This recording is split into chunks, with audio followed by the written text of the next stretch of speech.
Okay, तो बिना वक्त को ज़ाया किए हम बढ़ते हैं अपने लेक्चर की तरफ। लेक्चर शुरू करने से पहले मैं आपको 2-3 बातें बताना चाहता हूँ। पहली ये कि इस वीडियो में जिस नोट से मैं आपको पढ़ा रहा हूँगा उनकी PDF के लिंक आपको डिस्क्रिप्शन में दे दूँगा, वहाँ से जाके डाउनलोड कर लेना। दूसरा ये कि ये वीडियो एक प्लेलिस्ट का हिस्सा है जिसका लिंक आपको डिस्क्रिप्शन में मिल जाएगा, जहाँ इस कोर्स से रिलेटेड जितने भी टॉपिक्स हैं उनकी वीडियो मौजूद है। साथ के साथ अगर ये वीडियो हेल्पफुल लगे तो इस वीडियो को लाइक करना, और अगर चैनल पर नए हो तो चैनल को भी सब्सक्राइब करना। तो चलिए शुरू करते हैं।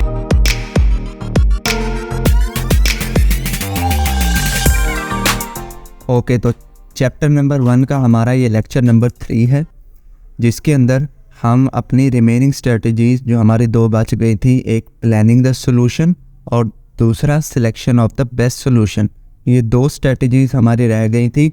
इनका हमने डिटेल में मुताला करना था।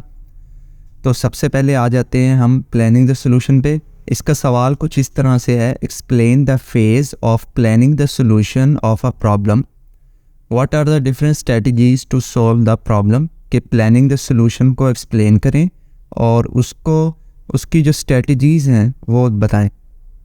जब आप डिफ़ाइन भी कर लेंगे, अंडरस्टैंड भी कर लेंगे प्रॉब्लम को, तो नेक्स्ट फेज़ में आप अपने सॉल्यूशन को प्लान करेंगे। प्लानिंग के साथ आप अपना प्रॉब्लम को सॉल्व करेंगे। तो इसको हमने कहा था कि ये कहलाता है प्लानिंग द सॉल्यूशन। इसकी स्ट्रेटजीज़ कौन कौन सी हैं? 3 इसकी बेसिक स्ट्रेटजी, 4 हैं बल्कि बेसिक स्ट्रेटजीज़।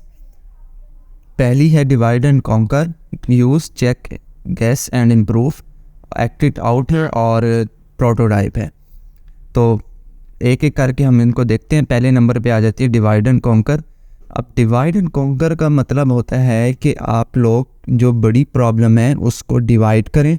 डिवाइड करने के बाद अब जो छोटे छोटे मॉड्यूल्स बन जाएंगे प्रॉब्लम के, उनको सॉल्व करें। सॉल्व करने के बाद दोबारा से उन मॉड्यूल्स को जोड़ के वो मुकम्मल सॉल्यूशन आप तैयार कर दें। इस तरह के स्ट्रेटजी को हम कहते हैं डिवाइड एंड कॉन्कर। तो ये काफ़ी इंपॉर्टेंट है हमारे प्लानिंग द सॉल्यूशन में कि कोई भी प्रॉब्लम आपके पास आ जाए, हमने क्या करना है, उसको डिवाइड करना है। अगर बड़ी प्रॉब्लम है तो छोटे छोटे हिस्सों में डिवाइड करके हमने उसको सॉल्व करना है और दोबारा से उसको जोड़ देना है। इसको कहा जाता है डिवाइड एंड कॉन्कर स्ट्रेटजी।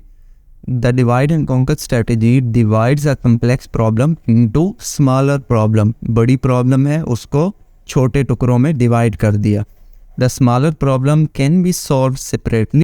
उसके बाद the process of solving the problem become easier, it is also reduce the complexity of solution. जाहिर है जब एक कोई बड़ी प्रॉब्लम हो, बड़ी कम्प्लेक्स चीज़ हो, वो बंदा देख के वैसे घबरा जाता है। तो बेहतर यही है कि उसको हम छोटे छोटे हिस्सों में डिवाइड करके सॉल्व कर लें आसानी के साथ।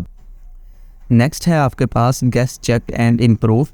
इसमें क्या होगा कि वही जो हम पिछले वीडियोज़ में भी डिस्कस करते आ रहे हैं। गेस का मतलब है कि आप लोग पास्ट एक्सपीरियंस की बिना पर अपना सॉल्यूशन डिफाइन करेंगे। तो गैस में वही है, the guess check and improve strategy is used to find the solution of a problem using guess. Guess क्या था? Past experience.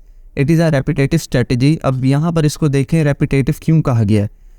क्योंकि हो सकता है कि आपके पहले गैस में आपका सॉल्यूशन कामयाब ना हो, दूसरे में भी ना हो, ऐसे तीसरे चौथे काफ़ी मरतबा आप रिपीट करेंगे, गैस लगाते रहेंगे, तब जाके कहीं आपका सॉल्यूशन जो है एक्यूरेट रिज़ल्ट देगा। तो इसलिए इसको रेपिटेटिव स्ट्रेटजीज़ भी कहा जाता है। The process continue until the expected solution is achieved. ये जो रेपिटेटिव स्ट्रेटजी है ये कब तक चलती रहेगी? जब तक हमारा जो असल सॉल्यूशन का रिज़ल्ट ना आ जाए, तब तक हम इसको रिपीट करते रहेंगे। तीसरे नंबर पे है एक्ट इट आउट। अब एक्ट इट आउट में क्या होगा कि हम लोग अपनी प्रॉब्लम के जो सॉल्यूशंस हैं, ये जो भी हमें की पॉइंट हमारे दिमाग में आ रहा होगा कि हम इस तरीके से अपनी प्रॉब्लम को सॉल्व कर सकते हैं, उनकी हम एक लिस्ट बना लेंगे। लिस्ट बनाने के बाद हम लोग बारी बारी अपनी लिस्ट में से एक एक कीवर्ड पिक करेंगे और उसको अप्लाई करके देखेंगे कि क्या ये कीवर्ड हमारे सॉल्यूशन में बेहतर साबित हो सकता है या नहीं हो सकता। The act it out strategies find the list of the task to be perform to solve a problem. क्या बनाएंगे हम? लिस्ट बनाएंगे। The list of the task is then perform to solve the problem. वो जो list बनाई होगी उसके हम बाद में प्रॉब्लम सॉल्व करने में इस्तेमाल करेंगे। सिंपल। उसके बाद है लास्ट में प्रोटोटाइप। प्रोटोटाइप कहते हैं ड्राइंग को। मतलब कि इस स्ट्रेटजी में हम लोग पिक्चर के ज़रिए अपने सोल्यूशन को डिज़ाइन करेंगे, उसका यानी कि बनाएंगे। अब ये पिक्टोरियली किस तरह से रिप्रेजेंट किया जाता है, इसके लिए हमारे पास जो स्ट्रेटजी इस्तेमाल होती है उस तरीक़े को हम कहते हैं फ़्लो चार्ट बनाना, जो कि हम आने वाले लेक्चर्स में देखेंगे, बनाएंगे भी सही कि किस तरह बनते हैं। तो उसमें क्या होता है कि हम ड्राइंग के ज़रिए पिक्टोरियली चीज़ों को रिप्रेजेंट करते हैं। The prototype strategy draw the pictorial representation of the solution. Pictorially represent करेंगे, it is not the final solution of the problem, और ये हमारे प्रॉब्लम का फाइनल सोल्यूशन नहीं होता। फाइनल सोल्यूशन क्या होता है वो हम अगला जो अभी सवाल डिस्कस करने जा रहे हैं उसमें देखेंगे, वो होगा हमारा फाइनल सोल्यूशन। ओके, तो अब आ जाते हैं हम best solution, selection of best solution, ये होगा हमारा फाइनल सोल्यूशन। तो लिखा हुआ है कि सवाल कुछ इस तरह से है कि how is the best solution for a problem selected, give an example. कि बेस्ट सोल्यूशन प्रॉब्लम का किस तरह से सिलेक्ट किया जाता है, उसकी कोई एग्ज़ाम्पल दे। इसकी डेफिनेशन तो हमने लेक्चर नंबर 1 में ही डिस्कस कर ली थी कि एक प्रॉब्लम के एक से ज़्यादा सोल्यूशन होते हैं, उनमें से जो सबसे कॉस्ट इफ़ेक्टिव, जो सबसे तेज़ चलने वाला होगा, जो हमें आसानी से समझने वाला होगा, उसको हम कहेंगे कि वो हमारा बेस्ट सॉल्यूशन है। इसके फैक्टर्स कौन कौन से हैं? इसके 3 फैक्टर्स हैं। पहला है स्पीड, दूसरा है कॉस्ट, तीसरा है कम्प्लेक्सिटी। स्पीड क्या होगी कि हमने जो सॉल्यूशन डिफ़ाइन किया है वो कम से कम वक्त में चलना चाहिए, यानी कि फ़ास्ट उसको रिज़ल्ट, यानी कि जैसे ही हम उसको कोई इनपुट दें उसको हमें फ़ौरन से रिस्पॉन्स करना चाहिए। मिसाल के तौर पे गूगल है एक सर्च इंजन, आपने उसके ऊपर कोई चीज़ सर्च की, अगर वो आपको रिज़ल्ट शो करे 2-3 मिनट बाद, तो आप क्या उस सर्विस को यूज़ करेंगे? नहीं। तो आप किस सर्विस को यूज़ करना पसंद करेंगे? जो आपको within a second result दे। तो ये स्पीड का फैक्टर आपकी प्रॉब्लम सॉल्विंग में भी काफ़ी इम्पोर्टेंट रहेगा कि आपको अपनी प्रॉब्लम के सॉल्यूशन को क्विक और फास्ट बनाना है। दूसरे नंबर पे है कॉस्ट। कॉस्ट में क्या होगा कि आपने जो सॉल्यूशन बनाया है उस पर ज़ाहिर है कोई ना कोई कॉस्ट आई होगी, कोई ना कोई आपके पैसे खर्च होंगे, एफर्ट्स लगी होंगी, तो उसको भी हमने मैनेज करना है। ऐसा ना हो कि हमें जो बेनिफिट हो रहा हो वो फॉर एग्ज़ाम्पल कम रिसोर्सेज पे हो रहा हो, लेकिन हमने उस पर जो खर्चा किया है वो बहुत ज़्यादा कर दिया।